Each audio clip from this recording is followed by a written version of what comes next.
Welcome to this explainer. Today, we're going to take that static, dusty parchment of 1776 and transform it back into what it truly was, a heavily edited, fiercely debated political manifesto. You know, we often picture the Declaration of Independence as this pristine, almost sacred document handed down by history. But the reality? Well, it's much more chaotic, fascinating, and honestly, deeply human. But before we really jump in, let's challenge what we think we know. For instance, did you know the original draft actually condemned the slave trade? Yeah, it's true. It's a major surprise buried in the drafting process. An entire paragraph fiercely condemning the transatlantic slave trade was written right into the initial draft, only to be completely struck out before the final vote. We're going to look at exactly how and why that happened. And debates over rights and equality? They were already raging behind closed doors months before July 4th. Back in March of 1776, Abigail Adams wrote to her husband, John Adams, basically warning him that if particular care and attention wasn't paid to women, they were determined to foment a rebellion of their own. It really goes to show that the ideals of 1776 were already being pushed way further than the founders themselves probably anticipated. Okay, here's our roadmap for today. First, we'll look at the pressure cooker of 1776. Second, the editing room. Third, anatomy of a manifesto. And finally, ripples around the world. Let's kick things off with Section 1, the pressure cooker of 1776, from pamphlets to proposals. It is absolutely fascinating how fast the political momentum shifted in just a few short months. Back in January, Thomas Paine's wildly popular pamphlet Common Sense was arguing that a formal declaration was absolutely essential just to smooth the way for alliances with European powers. Fast forward to May, and the Virginia Convention is actively instructing its delegates to declare the colonies free and independent states.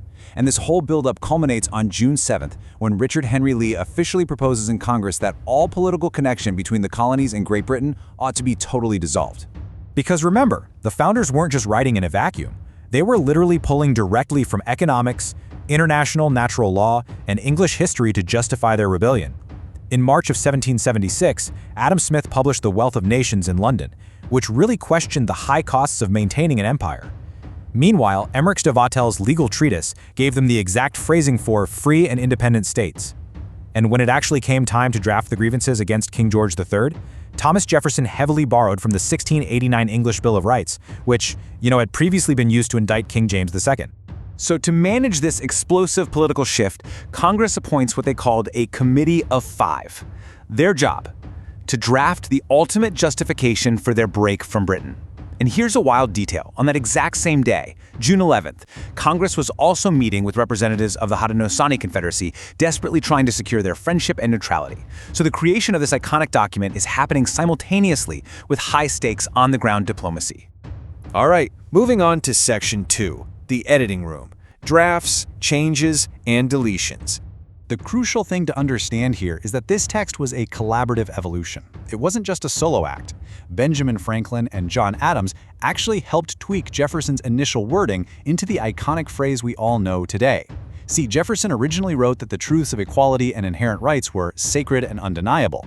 But by shifting it to self-evident, the committee grounded the argument less in religious doctrine and way more in the undeniable logic of nature and reason. Now, here is where the history gets deeply, deeply complicated. The initial draft actually contained a fiercely debated paragraph that didn't make the final cut. When the Committee of Five presented their draft to the broader Congress on June 28th, it included a blistering attack on the king's involvement in the transatlantic slave trade. Just imagine being in the room for that debate. In his original draft, Jefferson passionately condemned the king for keeping open a market where men should be bought and sold, and he literally capitalized the word men in the draft. He accused the king of waging cruel war against human nature itself through slavery, and even criticized him for inciting enslaved people to rise up in arms against the colonists. But during the intense debates leading up to July 4th, Congress struck out this entire passage. Why? To maintain a very fragile political unity among the colonies. 200. That is the approximate number of broadsides, basically large printed posters, that printer John Dunlap produced on the night of July 4th, right after those heavy edits were finished and the final text was approved.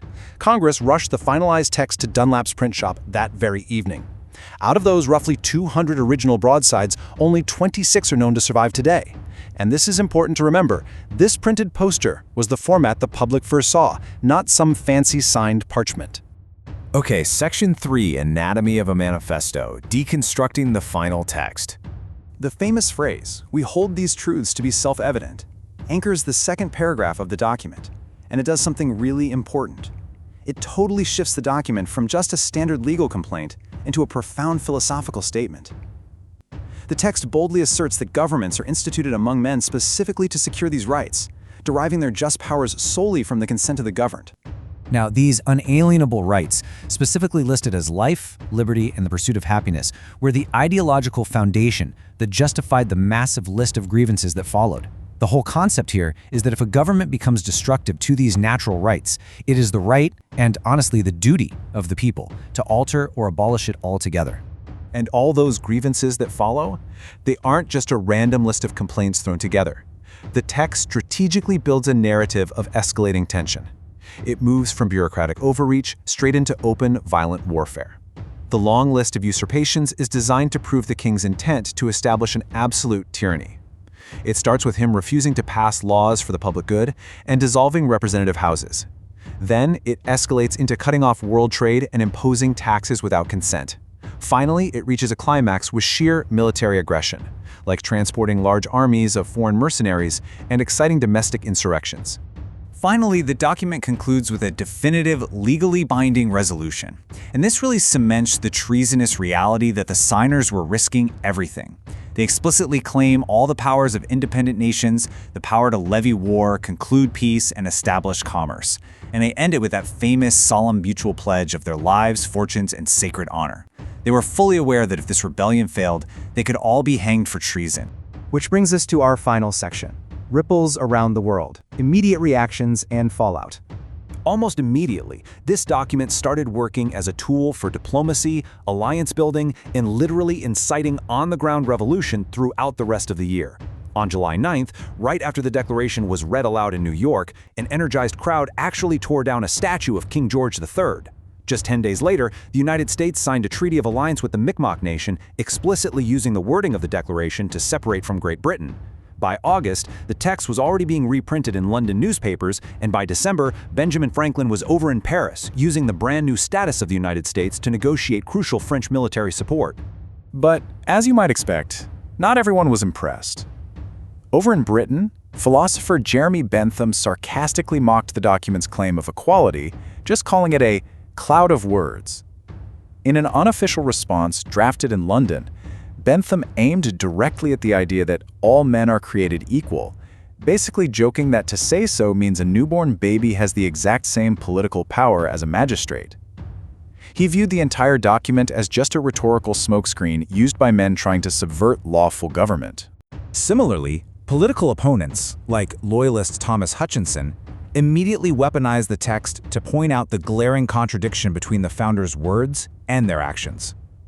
Hutchinson, who was the former governor of Massachusetts and had fled to London, basically asked, how could the delegates justify depriving over 100,000 Africans of their unalienable rights to liberty and life, while simultaneously demanding those exact same rights for themselves?